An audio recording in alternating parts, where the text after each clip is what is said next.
Yeah. Oh, that's just fun. That's just, yeah. What? When my dog Rosie does it, it's cute and adorable, but when I do it, it's weird?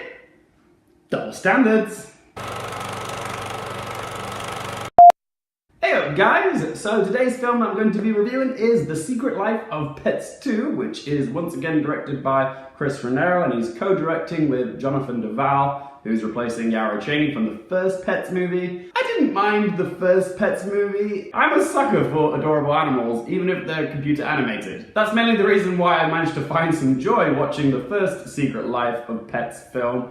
Not because there was much in terms of story, but because the characters were cute and likable enough. I really am just an oversized man-child. The Secret Life of Pets 2 continues the story of the beloved characters from the first film. There's Max the dog, who's voiced by Patton Oswalt. There's Gidget, who's voiced by Jenny Slate. And then there's Snowball the bunny, who's voiced by Kevin Hart. Instead of just one plot, all three of those characters that I just mentioned all kind of have their own separate stories contained within this one film. Max's owner has a baby boy called Liam, who Max becomes very attached to, and develops this irrational fear of wanting to protect Liam from danger. But on a family weekend trip to the countryside, he meets this collie called Rooster, who's voiced by Harrison Ford, who teaches Max how to unhinge from the worries and anxieties of being overly protective when it comes to loved ones. And whilst Max is away in the countryside, he asks his neighbour dog friend Gidget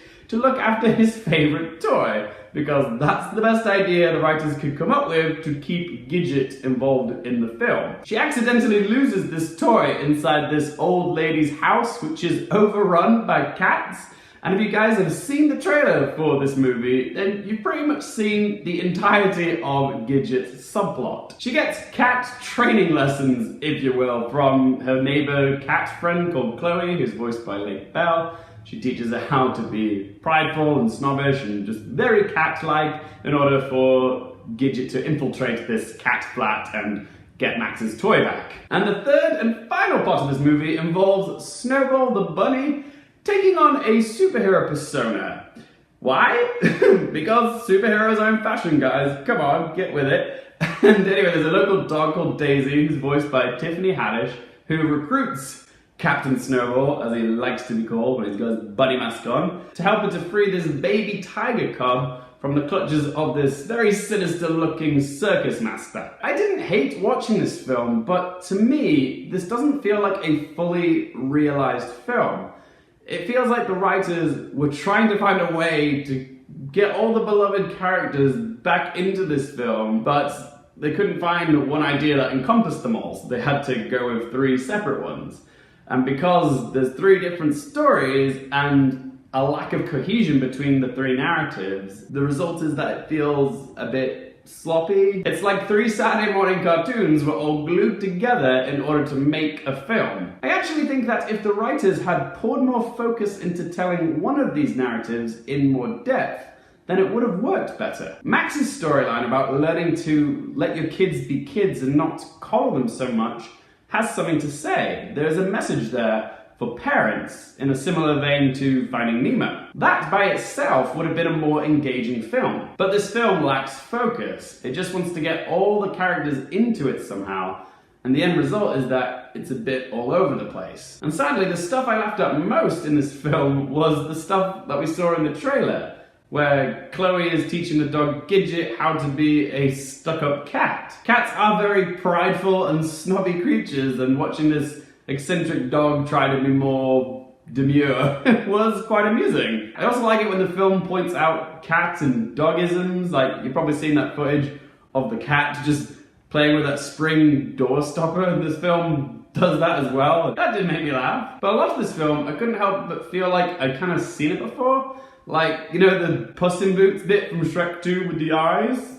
That's in here, and it's just with more cats and dogs doing the exact same thing. And there's also a laser-pointed cat sequence, and that is again from the Shrek movies. It does feel like some of the jokes are a bit derivative. But I do make allowances for children's films because I'm not the primary target audience. If I'm at a screening for a kids' film and there's lots of kids in attendance, I try to gauge their reactions because this is who the film is aimed at.